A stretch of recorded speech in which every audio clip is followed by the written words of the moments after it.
Isla de Pinos Arete, prendido al sur de La Habana, galeón de la flota hispana, ya no andas al garete, no te dispara el mosquete de soldadesca española, ni eres la hermanita sola de Cuba que casi pierde su mejor moneda verde en el cofre de una ola. Su mejor moneda verde en el cofre de una ola. El 19 de enero de 1918 se creó en Santa Bárbara, hoy la de Majagua, la McMahon Military School, dirigida por el profesor estadounidense Raymond Daniel McMahon, que brindaba preparación militar y cultural a niños norteamericanos y pineros blancos entre 7 a 13 años de edad.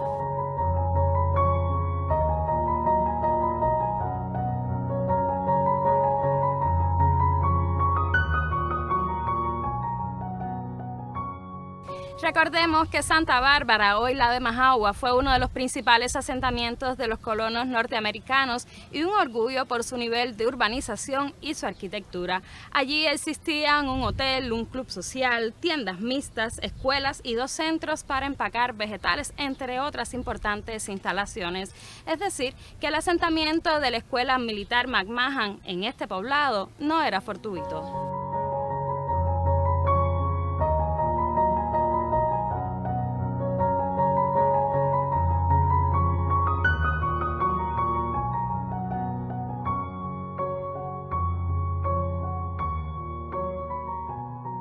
Y ya conversamos con el profesor universitario e historiador Roberto Bunger Pérez. Buenas tardes, profesor. Buenas tardes. Profesor de la Academia Militar McMahon, ni se conoce ni se habla mucho. Fue inaugurada en 1918, 7 años antes de la ratificación del Tratado Hay-Quesada, y es decir, los colonos seguían con esta idea de que era la isla de Pinos de las Indias Occidentales. Claro, porque no podemos perder la perspectiva. Año 1918, o sea, todavía en el año 1918 no era clara la idea, aunque de hecho Isla de Pino era cubana, de derecho no lo era, porque la Constitución de la República, con la que nació la República, tenía un apéndice que en el artículo 6 decía que Isla de Pino, su jurisdicción ni era cubana ni norteamericana, que quedaba pendiente para futuros arreglos por tratado. Por lo tanto, ellos veían en Isla de Pino una extensión de la nación norteamericana, y por eso estos proyectos también se soñaron y se materializaron al estilo del norte. Y es por eso entonces que en el año 18 tenemos una academia de esa fama, porque realmente tenía esa denominación, porque respondía a la iniciativa de un destacado pedagogo norteamericano que promovía este tipo de institución, que era una institución para varones, en primer lugar, con un corte en la preparación académica de tipo militar, de tipo politécnico, y al mismo tiempo que tenía también posibilidades para enfrentar exámenes de suficiencia con para un nivel académico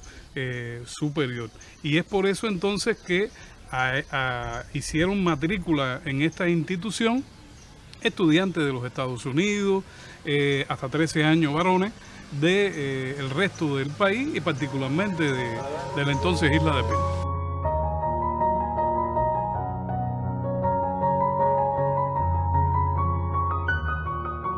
Y precisamente por eso es que se replica esta institución que también existía en los Estados Unidos de Norteamérica. Su ubicación es muy cerca del poblado de Santa Bárbara de las Nuevas, actual la de Majagua. En los documentos que hemos podido traducir, aunque no tenemos todavía la ubicación precisa, sí nos dice eso, que es muy cerca de Santa Bárbara y en una posición que la escuela está mirando al río Las Nuevas, que es el que está represado, lo que es la presa Revolución en la actualidad. También debemos de decir que este tipo de institución fue la antecesora de la American Central School, que en 1926 sí ya capitaliza todos los esfuerzos norteamericanos que desde el punto de vista académico y de la enseñanza se desarrollan como hemos apuntado en otros programas. Por lo tanto, fue una institución, desde mi punto de vista, una de las instituciones más importantes, porque fíjate que garantizaba la preparación académica con un corte militar, con un corte politécnico, y al mismo tiempo daba la posibilidad de presentarse a exámenes que le permitieran el acceso a los estudios de bachiller a esos jóvenes estudiantes.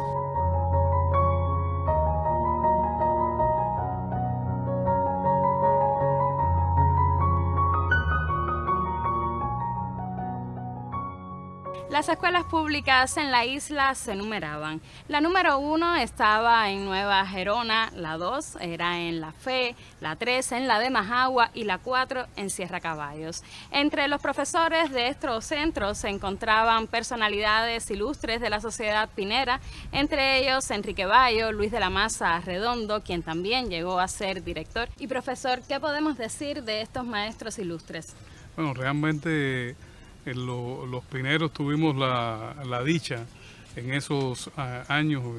iniciales de la República de contar con maestros brillantes, no solamente de pineros, porque hay que entender que la isla fue realmente un distrito, fue un municipio de La Habana, y por lo tanto las aulas de la isla también se ofertaban en Quibicán, en Guira de Melena, en toda la zona, sobre todo más cercana a la isla, la zona sur de la provincia de La Habana en aquel entonces, y por eso vinieron a ejercer el oficio de maestro gente muy importante y muy brillante. Pero bueno, hubo también pineros, en este caso como Enrique Bayo, ya jubilado, tuvo un protagonismo extraordinario. Fue el fundador de la columna de defensa pro Isla de Pino en la lucha por la ratificación del Tratado Jay Quesada, y al mismo tiempo generó dentro de su propia familia esa inclinación por el ejercicio del magisterio, a tal punto que uno de los integrantes de su familia, Fernando Bayo, fue uno de los maestros más brillantes, reconocidos y conocidos por los pineros, que realmente hasta los años 60 ejerció y llegó a ser incluso hasta director de la Escuela Primaria Superior Evangelina Cosido, con un gran reconocimiento, maestro normalista que estudió en La Habana. O sea, no era un maestro habilitado, era un maestro normalista, como una gran parte de aquellos que ejercieron aquí. Y por lo tanto fueron personas que se involucraron en todo el proceso de estimular los sentimientos de pertenencia de la isla al resto de la nación cubana. Luis de la Maza Arredondo, aunque no era pinero, había nacido en Cienfuegos, fue una persona que llegó realmente también a ser muy querido, a ser muy admirado por su labor, no solamente como maestro de aula, en las aulas de las escuelas rurales. Posteriormente también ejerció en Santa Fe, y con posterioridad en Nueva Gerona, sino también por sus emprendimientos en la promoción del deporte. Fue quien organizó las ligas de béisbol cubano en nuestro territorio, fue fundador de las ligas de los cubanitos para estimular el sentimiento del deporte nacional desde la perspectiva de la nación cubana. Este hombre también tuvo un protagonismo extraordinario en el año 1905, conjuntamente con el alcalde de Isla de Pino, Juan Manuel Sánchez Amat, y el pueblo pinero, en abortar la primera sedición anexionista de los norteamericanos radicados aquí en Isla de Pino, que en el año 1905 se proclamaron un gobierno autónomo y eligieron hasta representantes al Congreso de los Estados Unidos. Como esto, un profesor de inglés, y precisamente el dominio casi a la perfección del idioma inglés le permitió poder entrar en el código de los norteamericanos, que en un meeting estaban convocando al resto de los colonos norteamericanos a que se insubordinara y a no reconocer las autoridades cubanas que regían en Isla de Pino. Precisamente el padre de Luis de la Maza Arredondo fue el combatiente Mambí que inició el primer proyecto de invasión hacia el occidente del país con la autorización precisamente del ejército Mambí, basificado en Las Villas durante la guerra del 68 o la revolución del 68, como mejor debemos de decirlo. Y este hombre fue fusilado en Batabanó porque fueron delatados y su familia fue dispersada. Tuvieron